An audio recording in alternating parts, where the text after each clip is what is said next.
Hola chicos de YouTube, hoy vamos a hablar sobre los diuréticos, los cuales son fármacos que, en pocas palabras, ayudan al cuerpo a eliminar el exceso de agua y de sodio a través de la orina, por lo tanto van a hacer que orinemos más y se van a usar comúnmente para tratar la hipertensión arterial, edemas, insuficiencia cardíaca, renal o hepática, los cuales tienden a generar retención de líquidos. Ahora sí, comencemos.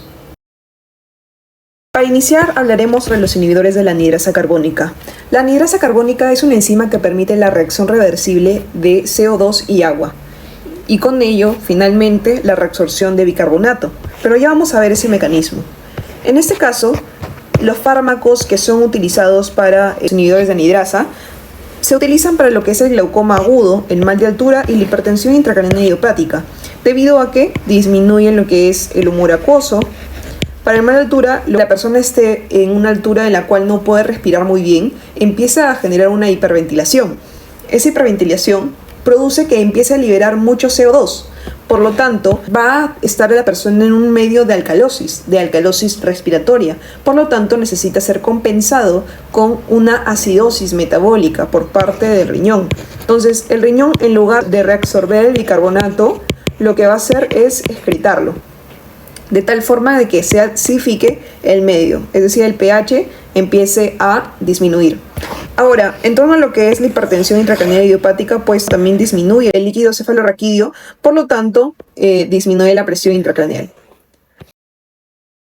¿Cuál es lo fisiológico? ¿Qué es lo normal en torno a la anhidrasa carbónica? Básicamente, esta anhidrasa tiene que ver en torno a la luz. En la luz vamos a encontrar hidrogeniones con bicarbonato, los cuales al unirse va a formar ácido carbónico.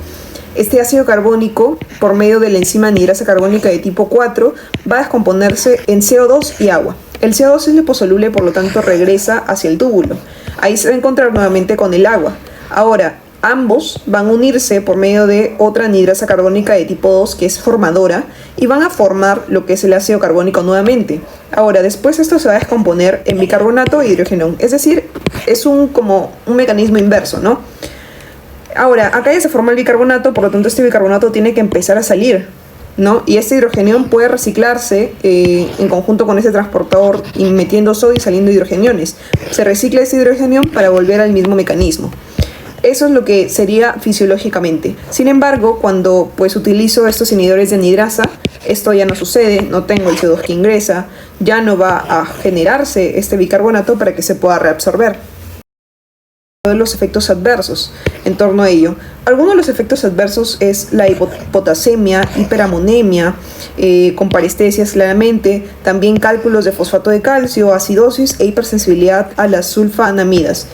En torno a los cálculos de fosfato de calcio, al hacer el medio un poco más ácido, esto genera de que la solubilidad del fosfato de calcio disminuya, por lo tanto empieza a juntarse y a precipitarse, formando estos cálculos de fosfato de calcio. En torno a lo que es la hipopotasemia, pues básicamente lo estamos inhibiendo estos canales, ¿no?, de sodio, de hidrogeniones, por lo tanto hay más sodio extracelular. Entonces el riñón va a buscar la manera desde que ese sodio, que ya no se puede reabsorber acá, puede ingresar de otra forma, por lo que empieza a reabsorberse acá, túbulo colector y túbulo contorneado distal. Entonces, a este nivel vamos a tener los canales de tipo ENaC, que son los canales de sodio, por lo tanto van a ingresar estos canales de sodio y a su vez va a eliminarse potasio. Entonces también tenemos estas bombas de sodio-potasio que cumplen la misma función, ¿no? Entonces, si es que disminuye el potasio, estaríamos teniendo una hipopotasemia porque lo estamos excretando, no lo estamos reabsorbiendo. Y eso es uno de los efectos adversos de ese tipo de fármacos, ¿no?, de los inhibidores de anhidrasa. Ahora, otra cosa es de que podría generarse también una hiperamonemia. Acá la hiperamonemia básicamente es de que en torno a lo que es la producción de glutamina en el hígado, nosotros sabemos que la glutamina pasa por un proceso, ¿no?, que luego de glutamina sería glutamato, alfa-cetoglutarato, etcétera, etcétera, ¿no? Pero la producción final sería 2 moléculas de amoníaco y 2 de bicarbonato, por lo que ese amoníaco tendría que salir y pues juntarse con un hidrogenión, pero a este nivel ya no hay muchos hidrogeniones, ¿no?, porque ya estamos inhibiendo este proceso, este mecanismo, por lo que este amoníaco tiende a regresar y tiende a reabsorberse a nivel de la sangre, por lo que si es que no se llega a unir a un hidrogenión, no se convierte en amonio y no se queda para su excreción. Por lo tanto, podría haber una hiperamonemia. En torno también a esta función de las células beta intercaladas, también podemos decir algo, de que de por sí estas son mecanismos que se van a activar netamente cuando hay alcalosis. Miren, por ejemplo, acá estas células tienen una bomba TPasa, pero solo con hidrogeniones, por lo tanto empieza a reabsorberse hidrogeniones. Estos hidrogeniones que estábamos secretando en un inicio a nivel del túbulo contorneo proximal, entonces estos empiezan a reabsorberse. Y como vemos acá, hay más bombas, ¿no? Hay más transportadores que en lugar, de este caso, de poder reabsorber el potasio, se va a eliminar y se va a seguir absorbiendo el hidrogenión. Entonces ya tendríamos una acidosis. Ahora, en torno a también alguna de las contraindicaciones es cuando la persona pudiese tener una acidosis hiperclorémica, ¿no? Entonces, ¿qué pasa si es que yo le doy estos inhibidores de anhidrasa carbónica? Básicamente lo que estoy haciendo es eliminar la reabsorción de bicarbonato, por lo tanto no hay intercambio de cloro que se encuentra en la sangre con bicarbonato en esta parte y en esta parte. Entonces, ¿qué voy a hacer? Generar mucha más acidosis hiperclorémica, ¿no? Ahora vamos a pasar a lo que es pues las contraindicaciones, ¿no? Ya hablamos sobre todo de los efectos adversos y como les mencionaba, la acidosis metabólica hiperclorémica, esa es una de las contraindicaciones, también insuficiencia renal grave, ya que podría empeorarlo. Las interacciones en torno a lo que es la fenitoína y la excreción de litio. En la fenitoína ya sabemos que es un fármaco para lo que es la epilepsia, la excreción de litio también aumenta la concentración, va a disminuir la excreción de anfetamina, lo cual, como sabemos, pues es un fármaco que aumenta la liberación de las catecolaminas, ¿no? En este caso la noradrenalina y la dopamina, o sea, es un fármaco simpático mimético. Para personas con TDAH. Entonces, básicamente lo que hace es disminuir su excreción y aumenta más el efecto. Ahora vamos a hablar sobre los diuréticos osmóticos. Estos son fármacos como el manitol o la urea, los cuales tienen el principal objetivo de eliminar agua, o sea, excretar agua. Van a hacer que orines demasiado, básicamente.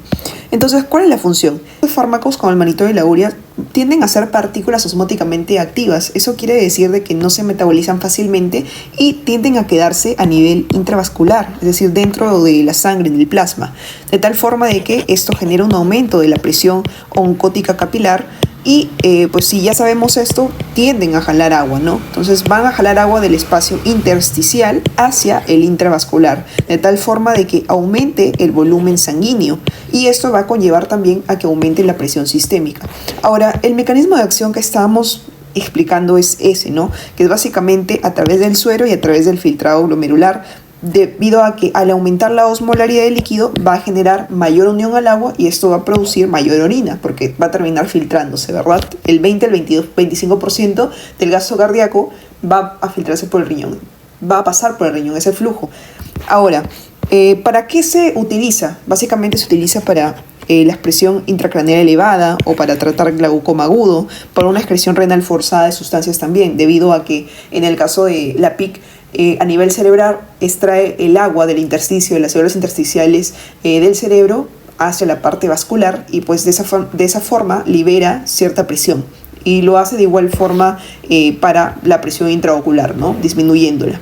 Ahora, estos efectos adversos que se pueden dar a partir de ello es obviamente si es que te produce el orinar bastante, vas a terminar con deshidratación si es que no se ha manejado de forma correcta.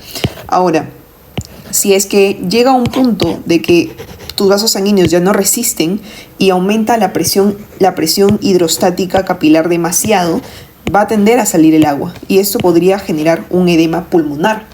O dependiendo a cómo se encuentra la concentración de sodio, podría generar una hiponatremia o una hipernatremia.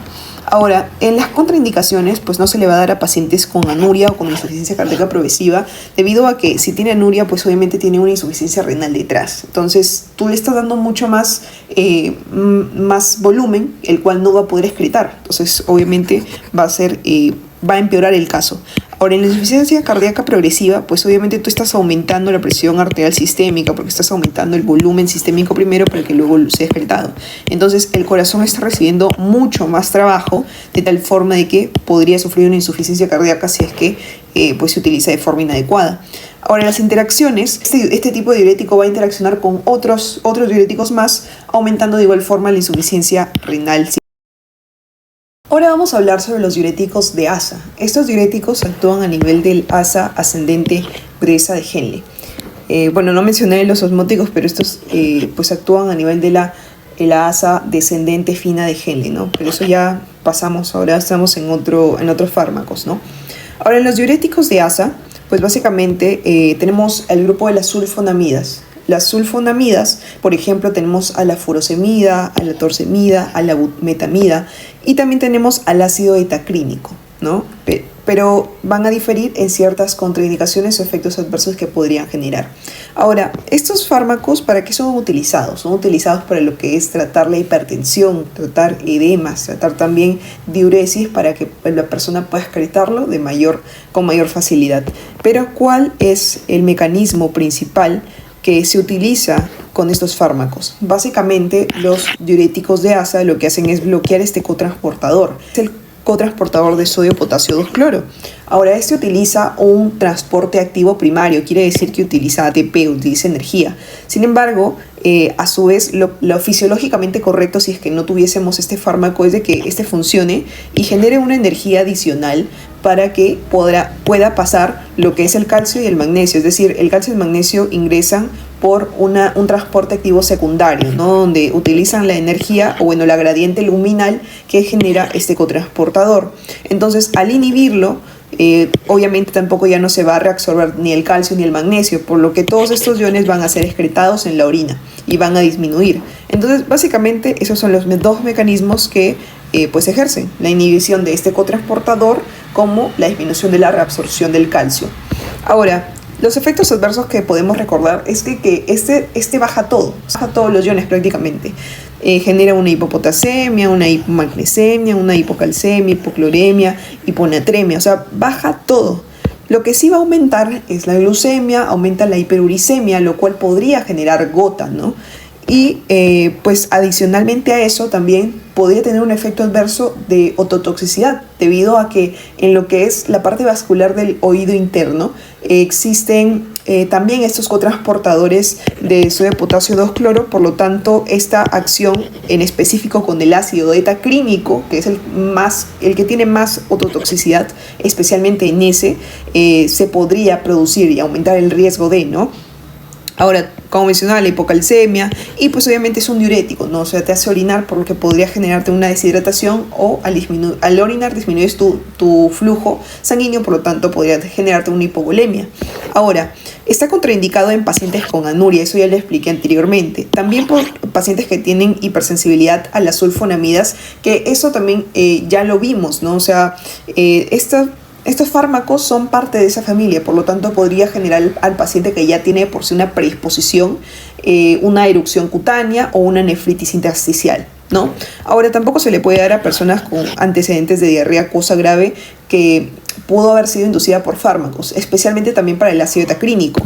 Y las interacciones que tiene en torno a algunos antibióticos aminoglucósidos o el propio ácido etacrínico y cisplatino es básicamente que aumenta el riesgo de la ototoxicidad.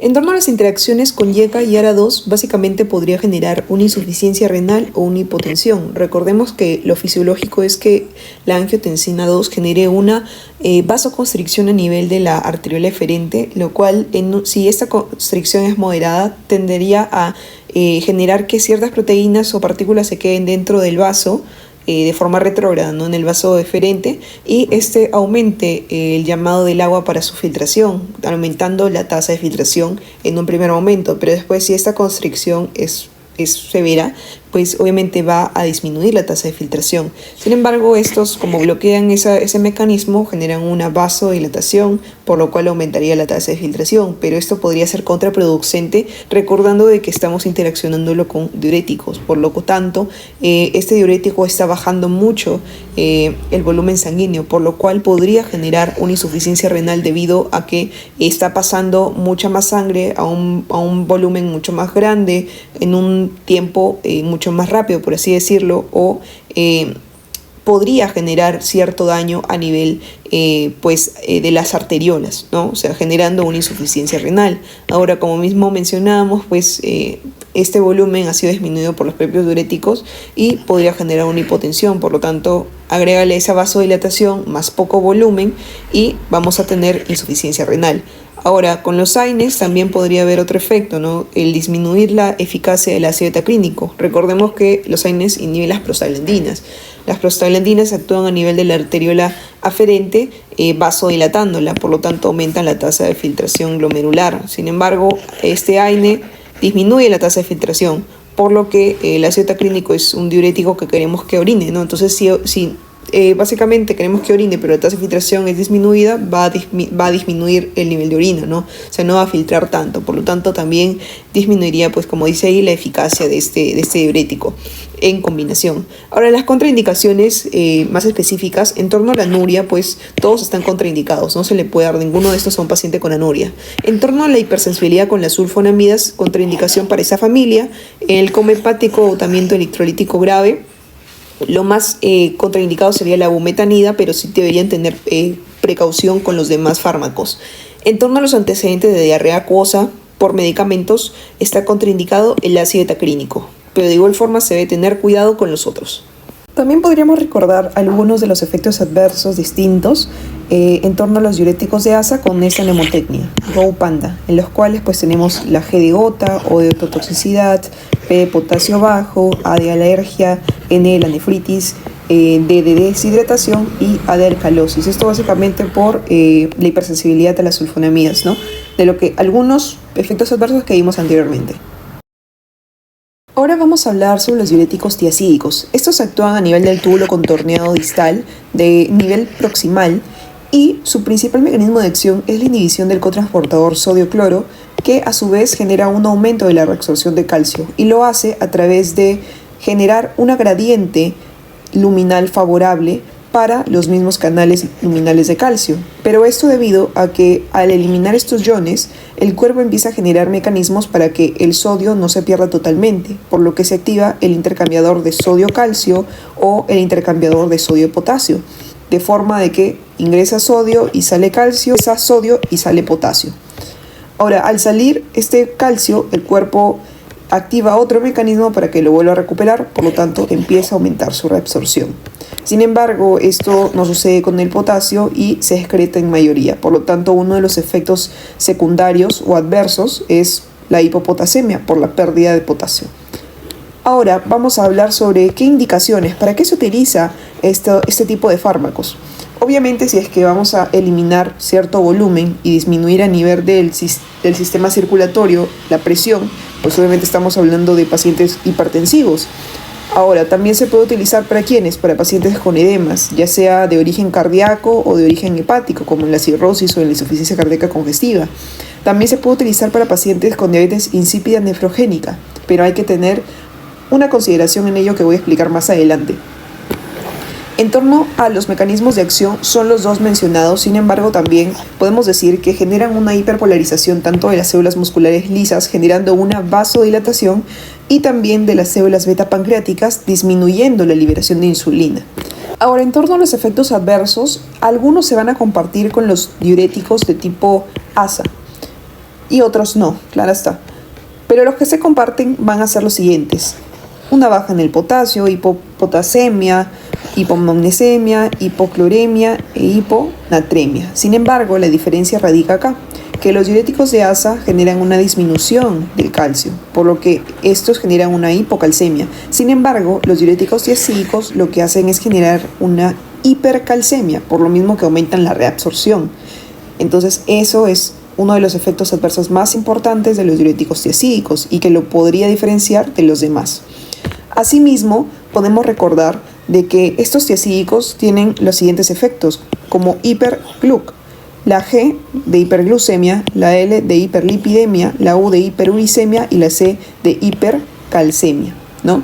Por eso es de que, como mencionaba, estos fármacos, al generar una hiperpolarización de las células beta pancreáticas, disminuyen la liberación de insulina y por lo tanto también disminuyen el ingreso de glucosa a las células. Por lo tanto, empieza a aumentar lo que es la resistencia a la insulina y por lo tanto está contraindicado en pacientes con diabetes mellitus. Entonces no vamos a usar estos fármacos en pacientes con diabetes. Ahora, en torno a la hiperlipidemia también se debe tener bastante cuidado debido a que esto aumenta el colesterol y los triglicéridos. Por lo tanto, se debe evitar en pacientes con el síndrome metabólico o en pacientes con una hipercolesterolemia. Ahora, en pacientes que tengan gota de por sí tampoco vamos a usarlos debido a que podrían generar una hiperuricemia y agravar el caso. Ahora, aparte de ello también en torno a las reacciones alérgicas que podría causar en torno a la hipersensibilidad de las sulfonamidas, trombocitopenia, anemia megaloblástica y las ya mencionadas anteriormente, ¿no? Como la alcalosis metabólica. Ahora, en torno a lo que es las contraindicaciones, pues es lo que les mencionaba. No se le va a dar a persona con hipersensibilidad, ni gota, ni uria, ni hipopotasemia grave. Y en torno a las interacciones, pues con los glucocorticoides aumenta la hipopotasemia. En torno con el litio y la carbamazepina aumenta la hiponatremia y los inhibidores de ECA van a generar una hipotensión debido a que estos de por sí generan vasodilatación. Y ya hemos visto los mecanismos de acción que estos tiazídicos lo que hacen es hiperpolarizar las células del músculo liso, por lo tanto generan una vasodilatación. Entonces, tanto la vasodilatación de estos YECA como la vasodilatación generada por estos diuréticos van a llevar al paciente a una hipotensión. Además de que este mismo diurético disminuye el volumen sanguíneo, por lo tanto también contribuye a esa hipotensión. Algo importante para recordar es de que si no queremos una hipocalemia o hipopotasemia, que es básicamente la disminución drástica del potasio, podríamos combinar estos diuréticos tiazídicos más los ahorradores de potasio, como por ejemplo los antagonistas del receptor de aldosterona, que básicamente lo que hacen es disminuir la reabsorción del sodio, por lo tanto hay menos reabsorción de agua y ya no se activan estos intercambiadores que habíamos visto anteriormente, ¿no? Disminuyendo obviamente la excreción de los hidrogeniones y la excreción del potasio. Ahora vamos a hablar de los diuréticos ahorradores de potasio. Estos actúan a nivel del túbulo contorneado distal, pero a su nivel tardío, y también a nivel del túbulo colector. También se dividen en dos tipos: los antagonistas del receptor de aldosterona y los bloqueadores de los canales epiteliales de sodio. En torno a los primeros, estos actúan de la siguiente manera. Bloquean el receptor de mineralocorticoides en el citoplasma de tal forma de que ya no se cumple ese complejo de hormona receptor y ya no funciona como un factor de transcripción para que se generen las funciones de la aldosterona, que básicamente sería regular la presión arterial y los iones, ¿no? Pues esta se libera cuando hay una baja presión en el cuerpo. Entonces, lo que hace es reabsorber sodio, reabsorber agua para poder aumentarla. Por lo tanto, empezamos a inhibir ello y ya no se reabsorbe sodio, sino que se empieza a secretar. Ya no se secreta potasio, sino que se empieza a reabsorber. Ya no se empieza a reabsorber agua, sino a secretarla en conjunto con el sodio. Los hidrogeniones ya no se empiezan a secretar, sino que más bien se retienen, pudiendo ocasionar una acidosis, ¿no? Una acidosis metabólica. Ahora, disminuye también la actividad del sodio-potasio ATPasa, por lo tanto el sodio se excreta y el potasio se retiene. En torno a lo que es los canales bloqueadores de sodio, lo que hace es, como dice su nombre, bloquearlo y ya no se va a reabsorber, ¿no? Más bien se excreta en conjunto con el agua y tampoco se secreta el potasio, sino que ya no se favorece esa secreción y empieza también a retenerse. Ahora, ¿para quién está destinado estos fármacos? Se destina para pacientes con hipertensión o hipopotasemia de manera general. Ahora, de forma más específica, estos primeros antagonistas receptores de aldosterona se utiliza para pacientes con ascitis o edema de origen cardíaco, hepático o renal, o también para generar compensación. ¿En qué síndromes? Por ejemplo, en el síndrome de Cohn, en los cuales se genera un hiperaldosteronismo, por lo tanto, generamos el bloqueo de ese receptor de aldosterona. También para estados hiperandrogénicos, como por ejemplo el síndrome de ovario poliquístico, ¿no? Pero acá en específico utilizamos la espironolactona. Ahora, en torno a los bloqueadores de canales de sodio, se utiliza para pacientes con diabetes insípida nefrogénica. Ahora, en torno a los efectos adversos, podría generar una hipercalemia, que eso claramente está, ya que ahorra potasio, pero si se maneja de manera inadecuada, pues podría haber una sobrereabsorción. También una acidosis metabólica debido a que ya esa bomba de hidrogeniones, los hidrogeniones ATPasa ya no funciona y empieza a reabsorber. Trastornos endocrinos con específicamente la espironolactona también se puede dar debido a que esta espironolactona es un esteroide, o sea, básicamente su estructura es esteroidea y no es específica, por lo tanto se une a esos receptores de mineralocorticoides de tal forma que los bloquea, pero también se puede unir a receptores de testosterona bloqueándolos o a receptores de progesterona activándolos parcialmente. Por lo tanto, al unirse a esos receptores de testosterona y bloqueándolos, genera efectos antiandrogénicos como por ejemplo la ginecomastia o la disfunción eréctil. Ahora, si se une a esos receptores de progesterona, podría generarle amenorrea a la paciente debido a que básicamente altera el eje hipotálamo, hipófisis, ovario, trayendo consigo pues una desregulación del ciclo ovulatorio. Ahora, en torno a lo que es también las contraindicaciones, pues no le vas a dar a personas que tengan un problema renal. ¿Por qué? Porque no van a poder excretar ese potasio. Por lo tanto, si es que de por sí este fármaco aumenta la reabsorción de potasio, vamos a generarle a ese paciente una hipercalemia. Entonces eso no puede ser. Entonces no le vamos a dar a personas con anuria, ni insuficiencia renal, ni una hipercalemia preexistente, ni personas con problemas renales que sean consecuencia de alguna hipertensión con diabetes o con microalbuminuria o con una nefropatía diabética, etcétera, ¿no? En este caso, con la eplerenona tampoco se puede utilizar si es que el paciente está consumiendo algunos inhibidores o fármacos que tengan que ver con la inhibición del CYP3A4, debido a que esta es una enzima que ayuda a su metabolización. Por lo tanto, ciertos fármacos como por ejemplo lo que es el itraconazol o el ketoconazol podrían aumentar el riesgo de efectos secundarios e interacciones. Ahora, tampoco se le puede dar a la persona con enfermedad de Addison debido a que esta persona de por sí va a generar una disminución de la producción de hormonas suprarrenales, por lo tanto no está generando tampoco aldosterona, ¿no? Entonces no le podemos dar este fármaco que le va a disminuir aún más.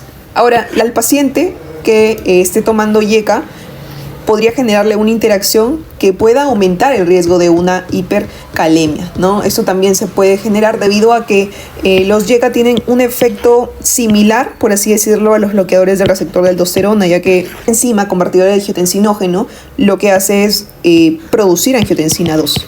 Sin embargo, al bloquearlo, pues disminuimos esta angiotensina 2, disminuimos también la estimulación de la corteza suprarrenal, por lo tanto disminuimos la secreción de aldosterona y tiene el mismo efecto, que sería básicamente disminuir la reabsorción de agua, aumentando su excreción y reduciendo la excreción de potasio, pudiendo generar pues ese efecto adverso con esa interacción. Lo primero a recordar es de que todos pueden generar una hiponatremia, bajar el potasio y el calcio. Sin embargo, los tiacídicos podrían generar una hipercalcemia y los ahorradores de potasio una hipercalemia. En torno a los diuréticos osmóticos, estos tienen iones variables, por lo que podría haber una hipo o una hipernatremia, inclusive deshidratación y edema pulmonar. En torno a los inhibidores de anhidrasa carbónica, nos baja todos estos iones, pero adicionalmente podría generar una acidosis tubular renal proximal o de tipo 2 por la baja del bicarbonato, incluso una hiperamonemia. En torno a los tiacídicos y a los de ASA, estos comparten el hiperglu, que es la hiperglucemia, la hiperlipidemia y la hiperuricemia. Con los tiacídicos añadiríamos la C, hiperglut, por la hipercalcemia. Ambos también generan una alcalosis metabólica y puede bajarnos todo en torno a los iones de potasio, sodio, calcio, cloro y magnesio, excepto en los tiacídicos donde aumenta el calcio. También tenemos una hipersensibilidad a las sulfonamidas, la cual no se presenta en los diuréticos osmóticos o en los ahorradores de potasio. Ahora, individualmente, los tiacídicos podrían generar una anemia megaloblástica o trombocitopenia y los ahorradores de ASA podrían generar una ototoxicidad por el ácido etacrínico, hipocalcemia y deshidratación. En torno a los ahorradores de potasio, no comparten estas características excepto lo de la disminución del sodio, pero sí podrían generar una acidosis metabólica por la reabsorción de hidrogeniones o trastornos endocrinos o gastrointestinales. Endocrinos dependiendo si es hombre o si es mujer. Si es hombre podría tener una disfunción eréctil o una ginecomastia y en la mujer producir amenorrea. Acá les dejo una tablita donde pueden estudiar los efectos de excreción de los electrolitos para que puedan conocer un poco más. Bueno, hasta aquí el video de hoy, espero que les haya gustado bastante, denle like y si tienen algún comentario constructivo, ojo, déjenlo en la cajita de los comentarios. Si es que desean algún otro tema también pueden proponerlo. Así que nos vemos en el próximo video. Bye.